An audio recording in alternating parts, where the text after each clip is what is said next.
Gente, vamos lá? Dar continuidade aqui? Bom, então, né, antes do nosso intervalo, eu mostrei para vocês como nós fizemos no grupo focal.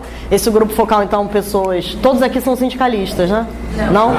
Mas no grupo focal participaram apenas sindicalistas, né? Então, assim nós fizemos. E assim fizemos 4 encontros. Esses encontros tinham mais ou menos duração de 2 horas, 2 horas e meia, aonde, então, íamos classificando, categorizando todas essas cláusulas, tá?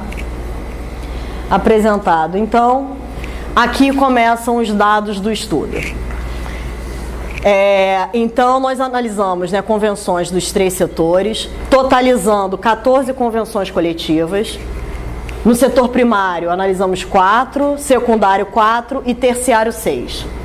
Por que essa diferença? Porque nós não conseguimos descobrir, e depois o DIEESE constatou, que não existe no setor primário e secundário sindicatos com convenções coletivas em termo nacional nesses 2 setores. Só temos no setor terciário. Então, por isso, nesse estudo, nós não pudemos analisar, né? Não existe. Então, dentro desses setores, analisamos um total de 824 cláusulas. Dessas 824 cláusulas, apenas 188 eram cláusulas referentes à saúde do trabalhador, dentro daquelas temáticas do estudo do DIEESE que eu falei para vocês. Ou seja, temos um percentual de 23% apenas de cláusulas sobre saúde do trabalhador nessas 824 cláusulas analisadas. O estudo saiu em 2015, é esse mesmo. Mas o estudo foi do período de 2010 a 2012. O deles, né? Aqui nós usamos cláusulas que estivessem em vigência no ano de 2015 e 2016. O nosso requisito era esse, né? Era que estivesse em vigência. Não precisava ter sido feito em 2015 nem em 2016, mas a validade. E aí, então, apresentando alguns resultados e discussões. Aqui são aqueles eixos temáticos que eu falei para vocês do estudo do DIEESE, que vale também a leitura, é maravilhoso. Então, equipamentos, proteção, tem aqui, ó, equipamentos de proteção de segurança, primeiros socorros, né? Então, aqui a gente consegue dar uma olhada, por exemplo, equipamentos de proteção é um dos que a gente mais encontra nas negociações coletivas e que a grande maioria, como nós veremos, também são cláusulas redundantes, né? Porque poderíamos até trabalhar com a questão de equipamentos de proteção, mas indo além da lei, como por exemplo agora que o senhor acabou de falar da qualidade dos equipamentos. Então achamos, por exemplo, algumas cláusulas trabalhando essa questão, aonde dizia que o sindicato dos trabalhadores teria participação na escolha da compra dos equipamentos de proteção. Aí isso é bacana. Então o sindicato está ali junto, tá? Tem outros que dizendo, né? Caso tenha algum tipo de problema com o equipamento, imediatamente será substituído, constando na cláusula, imediatamente será substituído, e caso não seja, na mesma hora o trabalhador então para de fazer o que estiver fazendo. Está escrito ali, está determinando que é imediato. Houve um corte. Hã? Isso é lei. Mas está indo mais. A lei está dizendo que tem que ser imediatamente substituída. E a convenção diz que o trabalhador tem que sair se não for. A lei diz, tem que ser. Imediatamente substituído. Né? Mas esse imediatamente é aquela coisa que, por vezes, a gente sabe que não acontece. Né? Por exemplo, os colegas ali que trabalham com agente de endemia. Várias questões, por exemplo, em relação a eles. O tipo de sapato, né? As botas que tem que subir não sei quantos degraus, tem que ir na comunidade tal, o ponto de apoio onde vocês têm que comer, fazer tudo, é totalmente distante. Aí você tem um calçado que, além de dar um desconforto enorme, o calçado, por exemplo, descolou, rasgou, aconteceu alguma coisa. Esse imediato pode ser um imediato que não sei quando vai ser o imediato. Mas se tiver na convenção que acontecendo isso, esse profissional na hora, ó, acabou, Entendeu? Enquanto não for substituído, eu não posso ser descontado, eu não posso sofrer nenhum tipo de sanção, tá ali. Então são cláusulas que vão além. Você pega a legislação e você utiliza aquilo como base e você acaba acordando algo mais favorável, algo mais específico. E existe algum país que cumpra a rigor essa legislação? As legislações são diferentes, né? Cada país tem o seu ordenamento jurídico. Mas com certeza existem países que dão um olhar para o trabalhador completamente diferenciado para o nosso. Até mesmo pela história. Né? Até mesmo pela história. O nosso país, historicamente, nós temos a grande classe trabalhadora vindo de escravidão e depois de trabalhadores livres. Né? Em outros países não existe essa história dos trabalhadores. Então as coisas elas têm uma diferença tanto normativa, né, em relação à cultura também. Aqui é a cultura de exploração. O trabalhador não é ser humano, o trabalhador é um mero objeto para a continuidade da produção. Em outros países não, o trabalhador é um indivíduo, o trabalhador não é um objeto. Entre os países democráticos, nós temos 3 tipos de democracia. A alta democracia, a média democracia e a baixa. Dentro disso aí, que nós chamamos também de democracia, tem 20 países no mundo que têm a democracia plena, que são alta intensidade. Esses países, essa discussão não existe, porque isso é um problema de Estado. Acontece, não adianta, porque isso aqui, ele lá não se preocupa com essa discussão, porque isso é uma realidade. E os de médias e baixa intensidade também têm lá seus benefícios. Acontece que nós estamos aqui, na nossa democracia, está abaixo da baixa intensidade. Foi ótima a sua colocação, né? Trabalhando essa questão de democracia. Vocês já ouviram falar de um autor, de um grande estudioso chamado Boaventura de Souza Santos? O Boaventura, ele, trabalhando com a questão de direitos humanos, nós temos algumas concepções, né, algumas concepções de direitos humanos, que é o nascer do direito humano. E ele tem uma corrente, que é uma corrente chamada histórica crítica, que ele diz que os direitos humanos, na realidade, são sínteses de contradições entre o Estado e a sociedade. E aí ele diz, é entre a regulação desse Estado e a emancipação da sociedade. E aí é exatamente isso. Se você tem hoje um Estado que você não tem grupos sendo violentados a todo momento por uma estrutura, né, por uma cultura, por uma estrutura, você não tem essa necessidade desses movimentos sociais estarem lutando o tempo todo contra as violações que são acometidas a todo momento. Então, se você tem um Estado de fato democrático, você não tem essa violação. Você trata o ser humano como um indivíduo e automaticamente você tem todo o seu regramento jurídico é baseado na dignidade da pessoa, é baseado nos direitos humanos. Então, tudo que vier após isso já está resguardado. Agora, em outros países como o nosso, nós não temos. Então, até hoje, é essa luta, né? Foi a luta dos idosos para terem seus direitos reconhecidos, foi a luta das crianças e dos adolescentes, foram as lutas das mulheres, foram as lutas dos trabalhadores. Então, o tempo todo... Os escravos. É isso aí. Então, é o tempo todo essa contradição. Regulação do Estado, que por vezes se omite, ou quando não se omite, legitima a violência, e movimento social, grupo vulnerável sendo atingido, tendo a sua dignidade mexida, não sendo respeitada. Perfeito. Então aqui, ó, gente, voltando, né? Então nós podemos ver que, por exemplo, olha, alguns assuntos como ritmo de trabalho, nós só temos no setor primário. Uma questão tão importante, né? Olha lá. Só temos no setor primário. Não temos nem no secundário nem no terciário dessas convenções, né, analisadas, das 14. Temos, por exemplo, também assistência médica, tá, mas aqui, ó, isso daqui é doenças, estabilidade para doenças não profissionais. Também nós só temos no setor secundário e terciário. Né, o que não entrar como acidente. Então, ó, riscos físicos. No setor primário, você não tem nada falando sobre. No setor secundário e terciário, bem poucas. Agora, muitos que têm os picos, né, garantia para as mulheres, também interessantíssimo, que nesse grupo de negociações coletivas, nesse grupo de trabalho, aparece muito. Nós temos algumas sindicalistas que trabalham a questão de gênero, né?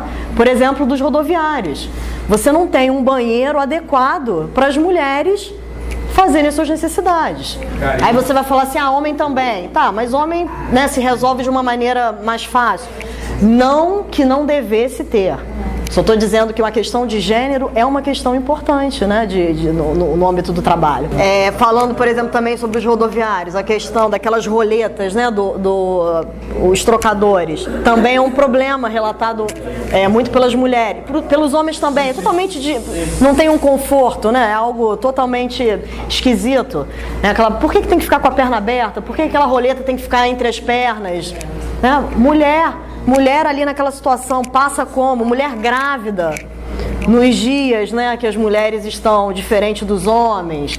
Enfim, toda essa situação são situações que estão aí no meio, no ambiente, e que nós não temos uma legislação hoje do Estado trabalhando essas questões específicas. E aí nós temos convenções coletivas onde também não se discute.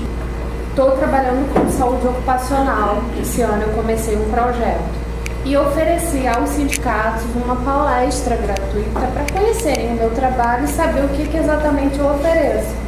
E aí, dos sindicatos que eu peguei os e-mails e mandei, só um respondeu. E o que ele relatava é muito difícil levar a pauta de saúde do trabalhador para as reuniões, porque o peão quer saber do dinheiro no bolso. Foi o que o presidente que fala do sindicato, enfim, relatou para mim. E aí ele falou, mas eu vou levar isso para a reunião da diretoria porque eu acho muito interessante. Porque na minha categoria a perda de audição é algo muito comum e é uma, se não a principal doença que acomete o trabalhador. A colocação da Priscila também é maravilhosa em relação a essa participação dos sindicatos, né? Nessa porta aberta para os sindicatos também. Isso é uma coisa que a gente discute muito aqui, porque vou dar ela trouxe um exemplo, vou trazer um exemplo também muito parecido. Esse trabalho aqui, essa dissertação, nós temos esse grupo de trabalho GT dentro do fórum. E tivemos a ideia de começarmos a fazer esse grupo de trabalho, esse GT, dentro dos sindicatos. Vamos sair daqui, da Fiocruz, e vamos começar, então, a ir nos sindicatos. E vamos ainda além, vamos parar de ficarmos conversando apenas com aquela diretoria, que muitas das vezes é uma cúpula, né, fechadinha, e vamos debater sobre isso que nós estamos conversando com os trabalhadores na base. Na fábrica, na base. Só que vamos pegar essa metodologia e vamos discutir as convenções coletivas desses sindicatos, lá dentro. Vamos pegar a convenção coletiva dos bancários e vamos discutir com os bancários. E aí também estamos tendo uns empecilhos, né? Até uma devolutiva do estudo, né? Que nós temos essa coisa muito forte aqui no DIS, que é trabalhar com a devolutiva, né? Trabalhar com retorno, né, E aí, só assim finalizando, e aí os sindicatos estão começando também, já tivemos não vou nominar aqui, mas o retorno de que primeiro levantou a mão e falou, então vamos começar a fazer no meu sindicato. E vamos. Eu conversei com o presidente, o diretor, mas, eu conversei com o advogado, mas, e aí depois de 2 meses, né, em cima, gente, e aí, vamos começar a fazer, agora a resposta foi uma resposta negativa. Passa para outro sindicato, porque eu tô encontrando dificuldades em levar essa pauta e essa discussão para dentro do meu sindicato. Então, assim, é perfeito. E a gente faz capacitação e convida sempre sindicato, a gente está sempre junto com eles. Eu fui de porta em porta, embarquei, vou dar uma capacitação sobre distúrbios da voz, no sindicato dos professores, conversei, deixei todos os meus contatos. No dia não foi ninguém, mandei e-mail para todos, ninguém retorna, entendeu? E assim, a gente tem um protocolo de distúrbios da voz relacionado ao trabalho, que até hoje não foi liberado pelo Ministério da Saúde, uma disfonia que não é considerada ainda no rol de doenças ocupacionais. Se não tiver os trabalhadores para pressionar, só a gente como profissional de saúde e Sereste não consegue. Onde é que está a nossa grande dificuldade? Em levar o trabalhador. Veja, o nosso trabalhador é um trabalhador que trabalha em 1, 2, 3 empregos. Tinha uns que usa tem 4. Mas essa é a dificuldade que nós temos. Nós vamos distribuir material na porta dos hospitais, você não consegue, porque os caras saem, em velocidade de luz, você precisa de um outro emprego. Bom, então aqui vimos, né, por setores, vimos esses temas todos. Vocês veem aqui, ó, por exemplo, inovação tecnológica, o setor primário nada tem. Você veja, né, o agronegócio, tudo isso, você não tem. Sindicato conversando sobre isso. E também muito sutil no setor secundário e primário. Muito sutil, tá? E aí, depois, então, que nós fizemos essa separação, como eu falei, nós fomos discutir no grupo focal. E aí o resultado dessas discussões é que no setor primário, daquelas cláusulas todas que nós analisamos lá, nós encontramos 76% delas como cláusulas redundantes. Ou seja, 73% das cláusulas do setor primário são copia e cola da legislação. Não inova nada. Vocês lembram lá no slide, nos slides iniciais, quando a gente trabalhou com conceito, que a negociação era para trazer o quê? Novas condições, né? Novidade. Inova no mundo jurídico. Né? O conceito é esse. E aí se utiliza de forma equivocada, cai aqui, ó.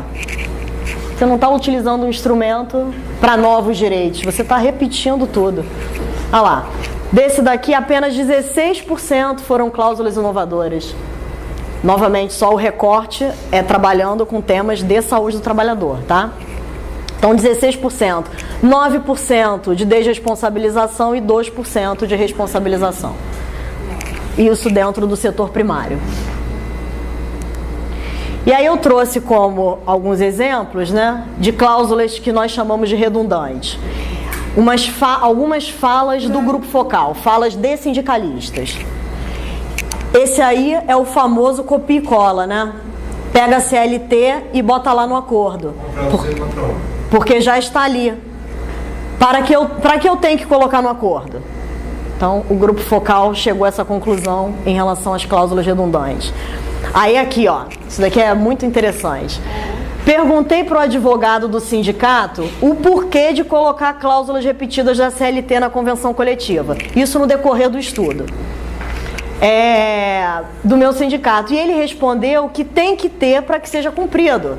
Também já foi falado aqui, né? Tem que ter para que seja cumprido. Então, as falas estão... Se não tiver, o patrão não cumpre. Já um outro membro do grupo focal disse que o advogado do sindicato dele explicou que na convenção coletiva de trabalho tem cláusulas repetidas da legislação porque tem multa estabelecida por descumprimento. Muitas convenções coletivas, no final dela você tem uma cláusula que você estipula multa pelo não cumprimento. Independente do litígio, independente de você levar o dissídio para o judiciário ou levar uma ação para o judiciário por descumprimento de alguma norma da CLT, no contrato você estipula uma multa de R$150, R$200 por cada descumprimento desse acordo. Então, um advogado disse que um fator principal é o fator multa, né? E se o patrão não cumprir, vai gerar dinheiro para o sindicato. Isso foi uma das respostas. E aí a grande pergunta é o seguinte, que nós fizemos até no fórum intersindical. Esse dinheiro aqui, o sindicato necessita desse dinheiro para viver? Essa é a primeira pergunta, né? Segunda pergunta, esse dinheiro é um dinheiro de fato tão grande, que faz uma diferença enorme dentro dos sindicatos? Aqui, a justificativa, aí novamente, eu estou trazendo aqui duas questões falando do advogado do sindicato. E daqui a pouco eu ainda vou trazer mais questões do jurídico dos sindicatos, para que vocês possam refletir, né, sobre essa ação aí desse jurídico, que por vezes a gente acaba delegando uma representatividade que ele não tem, porque o sindicato representa os trabalhadores, né? O advogado não representa os trabalhadores, Não é? O advogado simplesmente é um contratado, um assessor. Através do grupo focal foi relatado que, por vezes, o advogado é o que está presente na mesa de negociação. Não o sindicato. Até tá junto. Mas ele fala mais. É o advogado que negocia, é o advogado que chega, inclusive... Estou dizendo que existem sindicatos que são assim. E que, inclusive, além de negociar, vocês vão ver aqui... Não, tudo bem, é perfeito. Se o seu não é perfeito. O ruim são os que adotam essa postura. Porque que, inclusive, tivemos relato que o advogado, dentro de justificativas similares a essa, ele ainda dizia o seguinte... Um trabalhador, eu não sei se eu coloquei aqui, mas um trabalhador, ele, além de perguntar para o sindicato o porquê dessas cláusulas redundantes nas convenções, conversou com o presidente do sindicato levando uma questão de gênero. E aí o presidente do sindicato falou o seguinte: vai conversar com o advogado para ver se ainda tem tempo de incluir essa pauta nas negociações. E aí, então, essa trabalhadora foi conversar com o advogado. Olha só, os equívocos um atrás do outro. Foi conversar com o advogado. E o advogado olhou para ela e falou assim: isso não é importante. O advogado disse: isso não é importante e não será nesse momento levado em consideração. E assim foi, e assim ficou. E foi apontado isso no estudo, que o corpo jurídico, por vezes, nem sempre, mas por vezes é um grande fator, né? Um grande entrave. Isso é a importância da formação. Exato, exatamente. Não anula a importância também da assessoria. Uma boa assessoria faz toda a diferença. Eu vou falar sobre aquela questão quando eu for chegar à conclusão.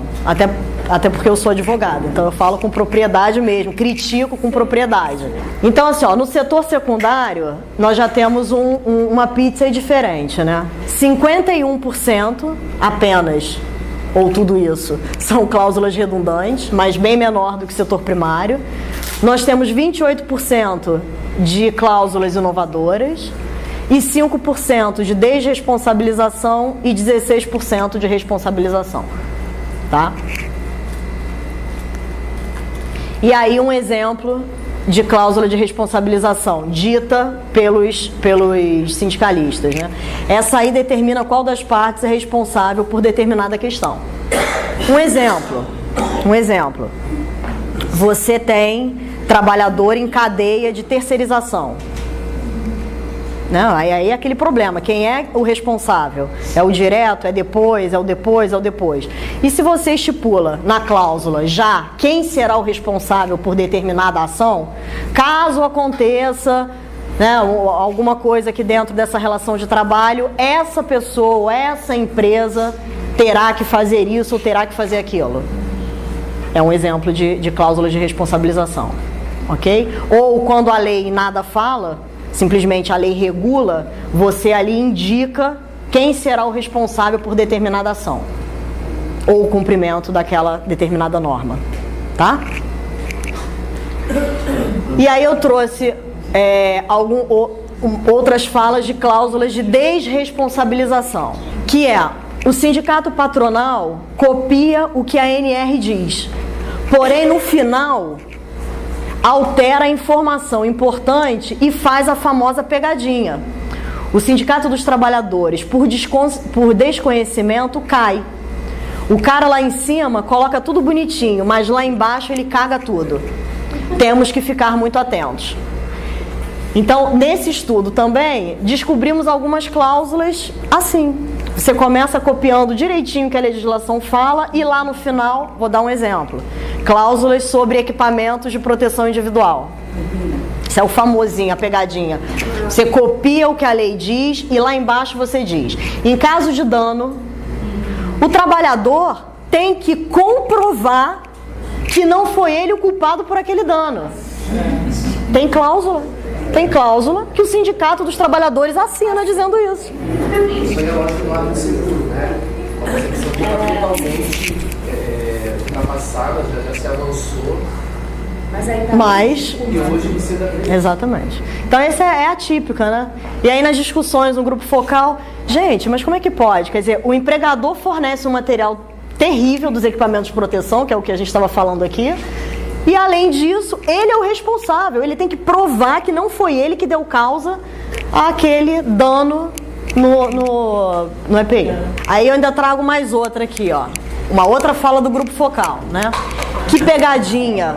Isso também foi bem interessante. O grupo focal achou que existem cláusulas que são cláusulas pegadinhas, né?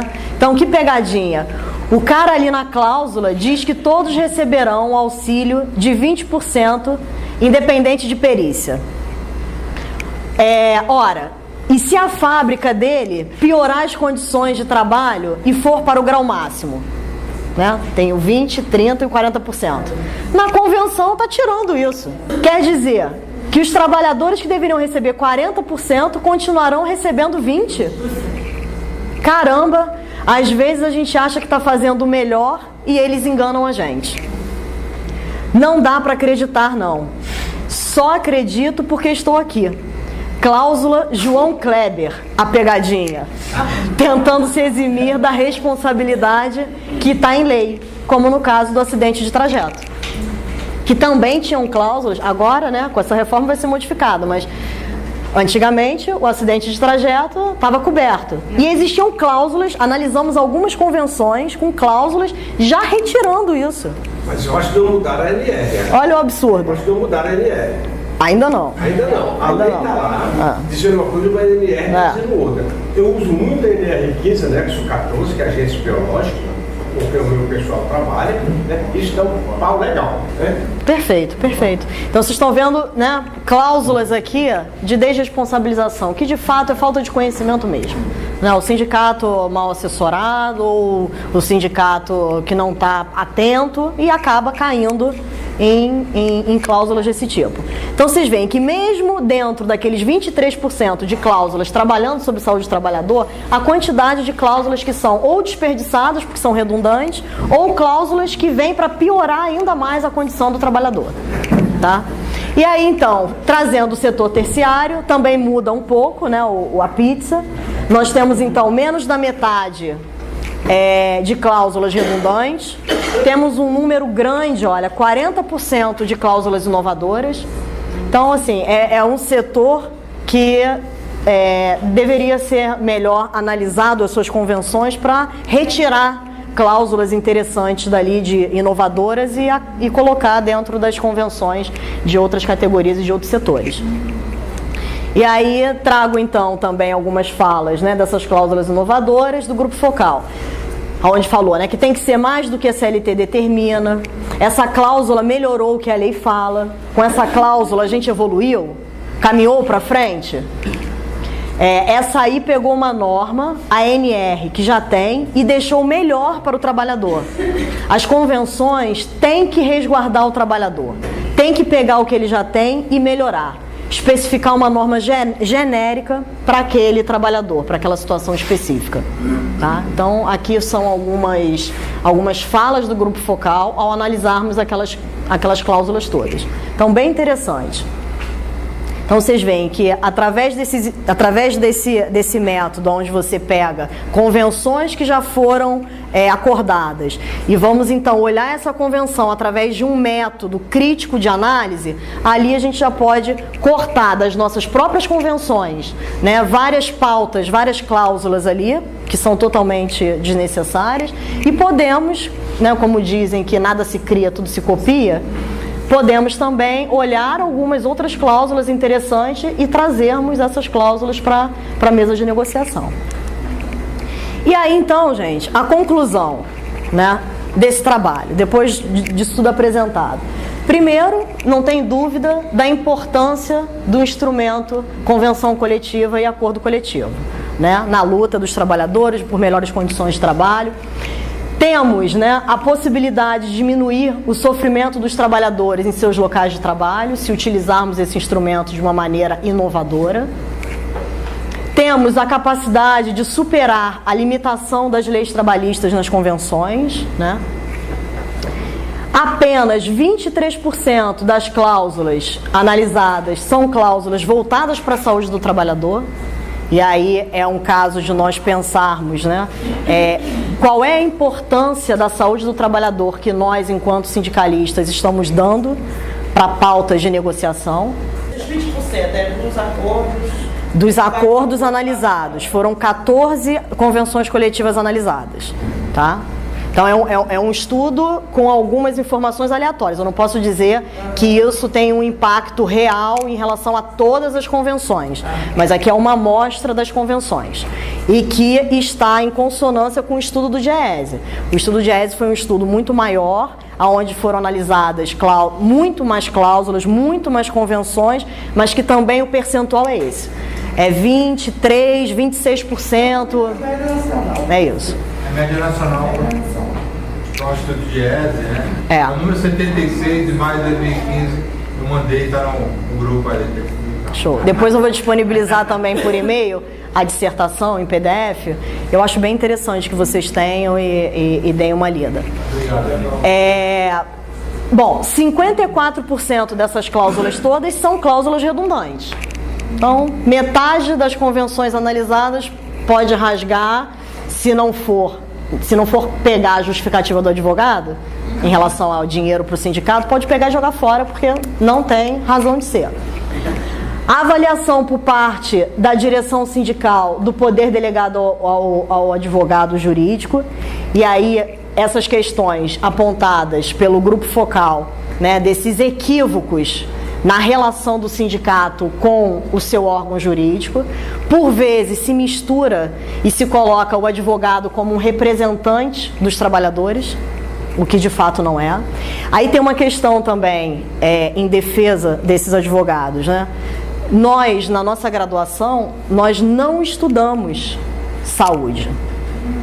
Ou melhor, estudamos o artigo 196 da Constituição. Saúde é direito de todos e dever do Estado. Essa é a máxima que na graduação de Direito a gente estuda.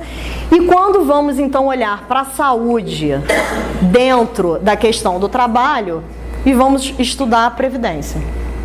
Então, falar sobre saúde do trabalhador, conhecer a luta de classe, como o Amadeu ali colocou perfeitamente bem, entender essa dinâmica, incorporar isso e saber que ele não só tem que atuar de forma tecnicista, ou seja, o advogado ele não tem que pegar apenas o que está na lei e reproduzir ou defender apenas o que está na lei, e um advogado de sindicato tem que ser mais do que isso, né? Porque o papel do sindicato é outro, né? Não é só o respeitar a lei, e sim, nessa questão de negociação coletiva, é ir além do que está na lei.